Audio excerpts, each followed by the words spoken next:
Hello and welcome to my channel. This is Joy from She Speaks Too. Make sure you like, make sure you comment, and make sure you subscribe.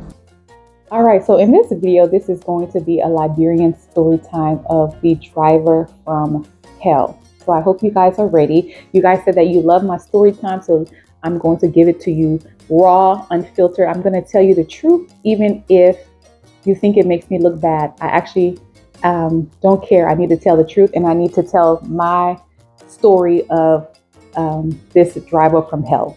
So another time I posted about having a driver, and I got a really nasty comment from someone watching my channel saying that I was entitled and privileged. Why do I think I need a driver? Let me just let you know that I have been driving for a very long time in America, where people obey traffic rules. As it stands in Liberia, the streets are now becoming safer because they are trying to make the motorcyclists follow traffic rules. And but if, as a woman driving here with a young child, there's not a 911 I can call that will come rescue me. There's not a tow truck that I know of that will change my tires. There's no emergency number that I can call. So I'm on my own. In addition to the unsafe driving conditions, if something were to happen, I would basically be on my own trying to figure it out. So I have not found that it has been safe for me, and that is for me to drive in Liberia. So before I get any comments like that and you get yourself blocked, I'm just going to preface this video with that. So I was looking for a driver, looking for a driver, looking for a driver. There was a guy that grew up, an older gentleman who grew up with my husband doing normal daytime. So he used to be in the yard with my husband. So my husband knew him very well. And so whenever we were looking for security or people in the yard, we always called him. He always seemed to know someone for us to interview. So we were looking for a driver. He said he had someone. I told him, bring the person to the house so I can see the person. They knock on the door.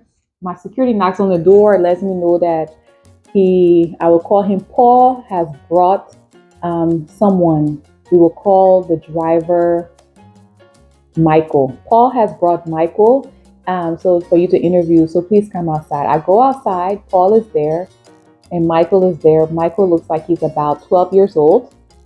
First thing I say is, hello, how you doing? How old are you, Michael? Michael is like 21, 22. So that's a little young for me for a driver, but your girl needs a driver. Your girl needs a driver, okay? So I said, do you have your ID? He shows me his ID. Sure enough, he's like 21, 22, something like that. But looks very young in the face, looks very innocent in the face. So I said, okay.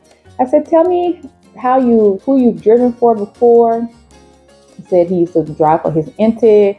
She sold water, like in a water truck. Like, if you don't know, they have water in bags in Liberia, and it's more accessible and it's cheaper. And a lot of the population drinks that water. So it's in a little plastic bag. They just tear with their teeth and drink it. So he used to transport her water in a truck, and he worked for her for a long time. I asked him, how much did she pay you? He said he really didn't get paid from her. She would just pay his tuition. Then he said he also taught driving at a local Votech. So I said, okay. I said, my husband will come home and then he can talk to you. So my husband came home, talked to him. I mean, I was hesitant. I said, yeah, boy, look kind of young, but I need a driver. Maybe, and I said, maybe a younger person would be good, because then you can kind of, an older person may be set in their ways. And so maybe a younger person would, so sorry, the video cut off. So I said, maybe a younger person is easier to kind of show them what you expect from them instead of someone who is set in their ways. So anyway, so what we do is whenever we get a new driver, he will drive for the whole family, drop me off, and then go on with my husband. So my husband can kind of just make sure he feels like this person is safe enough to have for me. So when we go to my husband's job, they give him like a visitor's badge.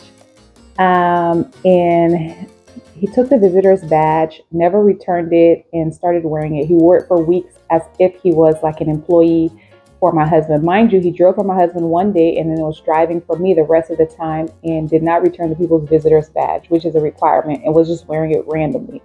And so finally my husband was like, hey, that badge is for my job. You need to return it. So that was the first thing. And I was like, well, maybe he just didn't understand. Maybe he thought that was an identification badge. But anyway, old boy was wearing a visitor's badge that had the company's name on it, like he was a real employee everywhere we went. So he drove for my husband. My husband was like, you know what? He's not a bad driver. He's young. Just tell him to, it's a big truck. Tell him to slow down sometimes to manage the truck, but he's fine. So anyway, he drove for me the first day. In my household, what happens is we have a maid, a house girl, whatever you want to call it. She cooks, and when she cooks for us, and she cooks for her, the security, the driver. So everyone gets to eat. But if I have a driver out, I always give them, if you're out all day with me, I always give them money to buy food. It's not a requirement. I'm not anybody's mother. They're not my child, but it's just something you do because as a decent human being, you do that. I stopped doing that because it was getting taken advantage of. But if you're out with me, I will give you money for food. And then when you come to the house to drop me home in the evening or early afternoon, you also have food waiting here. So anyway, but he didn't know that. So my husband took my husband to work that day just to make sure. And my husband gave him money for food. So the next day when he was just driving solely for me now, I'm just in the office chilling. He walks in and said, he gave me money for food, as if me and him had a prior conversation. Or that kind of like he was entitled. The please really didn't mean anything. Please give me money for food.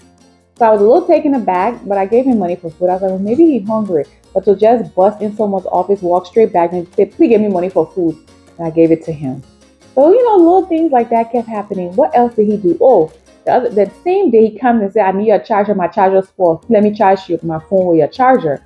And I was like, you know what? I said to myself, you know what? He's young. Maybe he lacks decorum. It's just something that I will teach him, like, yeah, Miss Johnson, my charger's full.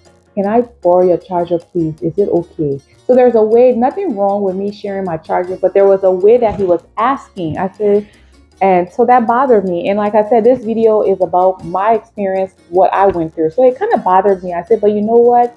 It's not a big deal. He's still young. Depending on how you grew up, who you talk to, or who talked to you a certain way, it could be that's your way of communication. It doesn't mean he's a bad person. So I said, you know what? We'll just work on that. He just started, so let me just focus on the safety of the driving as opposed to telling him how I feel like his etiquette should be to me. Okay? Okay. So I left it. I gave him the charger, gave him money for food, blah, blah, blah. So I have a backpack, and in that backpack, I take my backpack with me everywhere. And I think that my house staff and security think that there is like $1 million in that backpack. There is not in that backpack. Let me tell you what is in that backpack.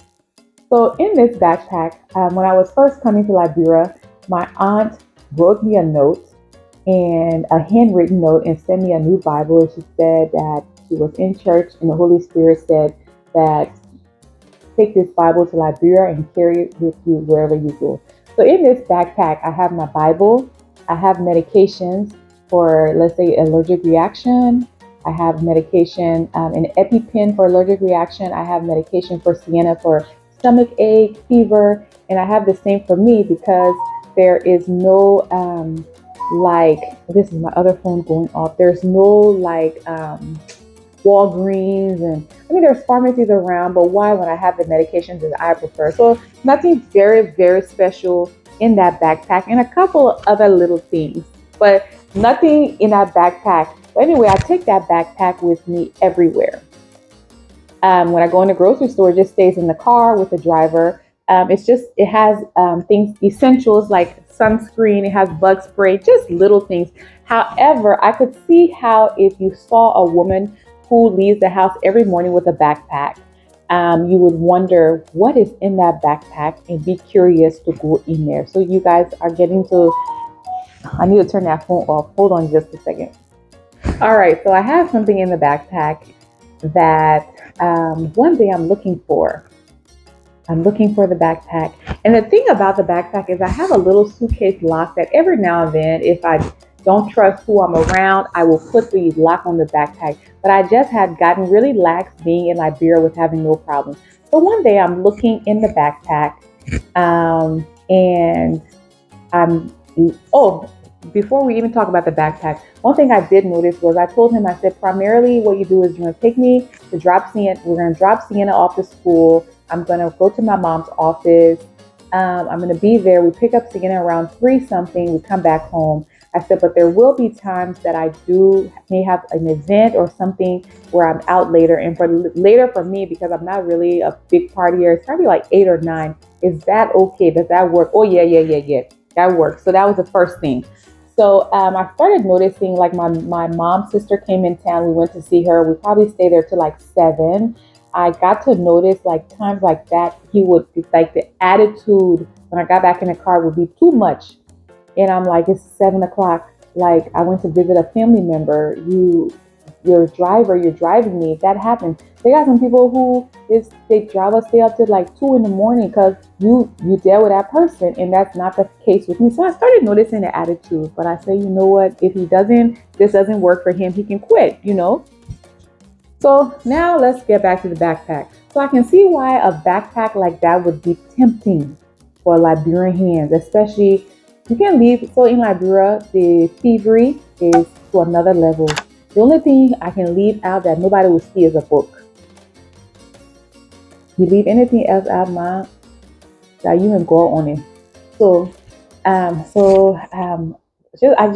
going places. Just leaving my backpack, with personal items. Nothing really, really valuable, but my personal items. So, one day I'm looking in my backpack for something specific. I can't find it. I call my husband and I tell him, I said, this boy has been in my backpack. My husband now, I dare Chris one more thing. Every time I tell him something like that, oh, you just like to accuse people and this and that. I said, no, I haven't accused anyone. I'm just telling you this is missing. I'm only in the car with one person. I go to the store. I go visit my friends. The backpack stays in the car. I think he took it. He's all like, give it a benefit of the doubt. You can't find it. You can't find it, then we'll know for sure. I said, there's no benefit of the doubt. It's not in my backpack. He took it. So anyway, we leave that alone. One day we're coming home. My husband happened to be driving behind us because we went to visit the same aunt. We have a flat tire. I'm telling you this because it means something. We have a flat tire, and my husband's looking in the glove compartment and the middle compartment for tools to see if he has anything to help change the tire.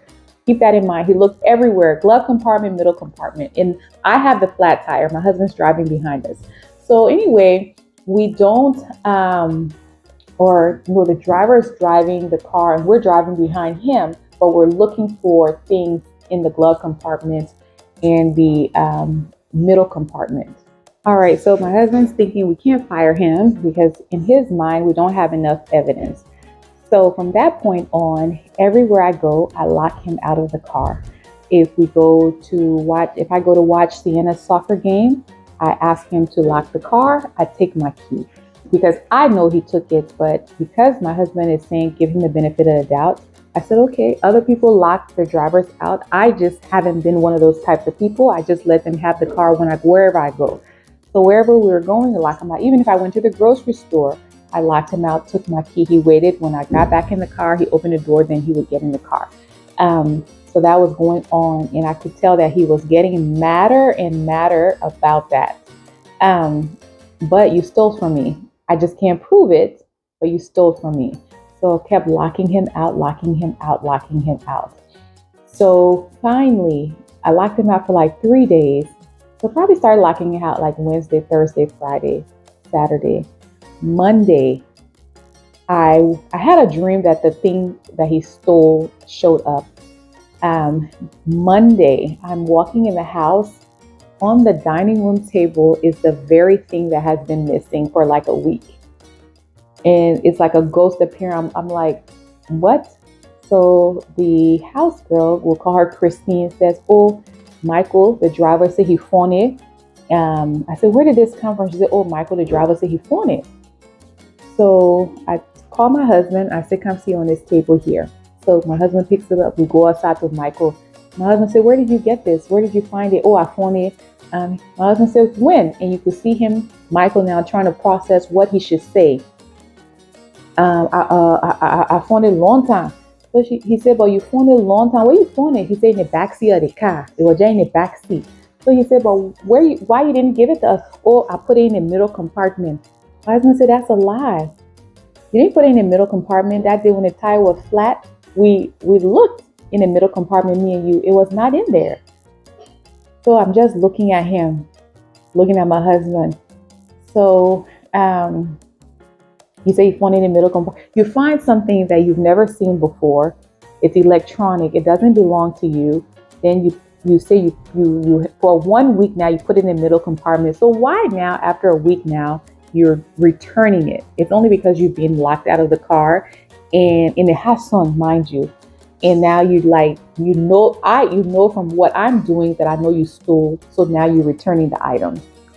So we didn't still fire him that day because I said, we're going to fire him, but I need to take Sienna to school. So on the way to taking Sienna to school, I'm not going to lie, I cussed him out. And God is working on my mouth because I can cuss. I cussed him out, and that was like on a Tuesday or Wednesday. No, Monday. Was it Monday? Anyway, so he drove for me for a couple of more days. And the month ended like on a Thursday. And we paid everyone else. And I said, I'm not going to pay him until Friday on the 1st. Even because we pay everyone else at the end of the month, but you can get paid on the 1st too. So I said, I'm not going to pay him until the 1st because the 1st is a Friday and I have things to do. I'm going to enjoy myself with my friends. And I told my husband, I said, because he has stolen and we know that he has stolen, he has returned the thing. This will be, he's going to quit. And I said, before he quits, I'm going to enjoy my Friday because I had a girls' night playing with my friends who were going out to eat and all of that. I said, so I'm not going to pay him until after this girls' night. And I did it purposefully. Yes, I did. So remember now he has returned the thing. I cussed him out. He's still driving, but I know this relationship is not going to work. So that Friday was a long day for him. That Friday we picked Sienna up from school, dropped her off. Then he took me to meet my friends at a restaurant, like around 6. I stayed out with my friends until we were at the restaurant from 6, like around 8 or 8:30. He called me and I was like, hello. He's like, that Michael? I said, okay, Michael. He said, I just want you to know I'm downstairs. I said, okay, I know you downstairs. Now you brought me yet? I said, okay. So I was like, yeah, I did not feel bad. Anyway, so then I went home with my cousin, and my cousin and Michael took my car home because I wasn't going to let him take the car home by himself. So I let him drive with my cousin's driver. Then I just went with her. So he went home up to my house around 10 and my husband paid him. Remember, this is Friday. He's supposed to come back the next morning. I knew that once I paid him, he wouldn't come back. I just have intuition. He knows he's a rogue. I know he's a rogue. So I know that once I paid him, he's shamed, and plus of the way that I've been treating him, once he returned the item, I don't know if he thought I was going to let him have free reign to my car again. So you can just see, I still locked him out. So it wasn't a good relationship at this point. Okay, so we left off where I went home with my cousin. We went to another spot before we went home. We sent my driver, Michael, home with her driver who dropped my car off. When they dropped the car off, that was on the 1st of the new month. My husband paid Michael for the time that he'd work, and he was supposed to come Saturday. He didn't come Saturday, and I fully think that in his little 20-something-year-old mind that I would be calling frantic because he knows that I didn't drive, but I had already planned on it. I already had interviewed another driver. By Monday, the new driver started. I just knew that he was going to quit because of how I was locking him out of the car for stealing. Then I found out in the yard that he was like, that woman there, she wicked and she locked me out of the car. So that's what I have a problem with Liberian people. They tell you half the story. Did you tell them that she locked you out of the car because you stole from her and she just didn't have proof, but she knew that you did it? Everywhere she go, even to go pick up her daughter when she going to the school, she locked me out of the car. Yes, I did. I proudly locked him out of the car. So anyway, so I knew that would be his last day, and I suffered him. I made him work all night long. And he was like, "Oh, I downstairs." I said, "I know you're downstairs." I said, "Okay, well, I'll let you know when I'm done." So that was the driver from hell. I can honestly say that out of all the drivers, he's probably been the worst one because he actually violated me by going in my actual backpack and stealing from me. And then when he knew that I knew, then the item was mysteriously returned a week later. It had been tampered with. He didn't even know what it was, had been tampered with. And then fully expected me to believe the story that he found it, but he just had put it in the middle compartment, which my husband and him had searched it when they were looking for something to change the tire. Doesn't stop there. So during the week with the new driver, I kept thinking, you know what? That auntie that kept saying, "Oh, he's a good boy." I should call. I said I should call her and tell her what he did, so maybe he can be held. So I'm running out of space on my phone, so I keep getting cut short on the video that I'm recording. So anyway, I was like thinking about it, and I said I need to tell his aunt. I need to tell Teresa so he can be held accountable to someone since she told me he's such a good kid. Ma and Pa. I called Teresa.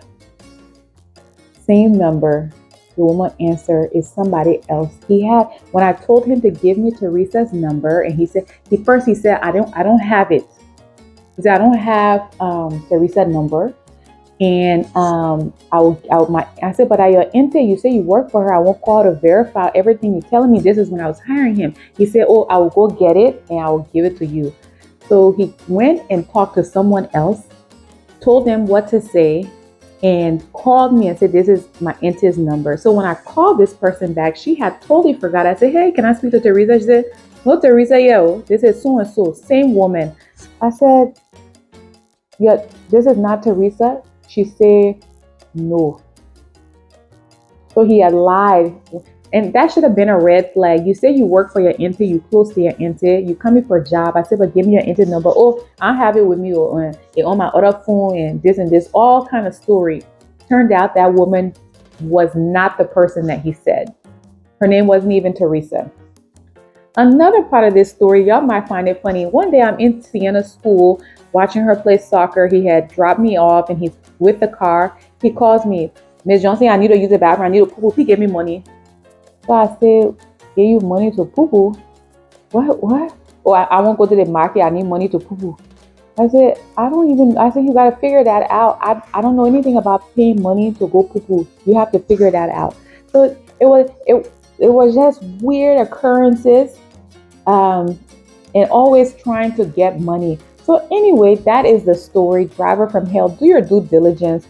Do a good background check. Don't leave your belongings with new people and just assume that they will not go through it. Because I'm thinking that if something's missing from my backpack, it's only you and I in the car, it's going to be obvious that it's you. So that alone will put fear in you to not steal. Apparently, that doesn't mean a thing. So that is my story. I think that has been one of the worst drivers. I will not hire anyone younger than 25 or maybe even younger than 30 anymore. You got to have some maturity about you. He was too immature and was a rogue. I mean, now that I think about it, just looking at him, I thought he had an innocent face. He had an innocent rogue face. Okay. Anyway, this is Joy from She Speaks Too. Make sure you like, make sure you comment, and make sure you subscribe. And I will see you later.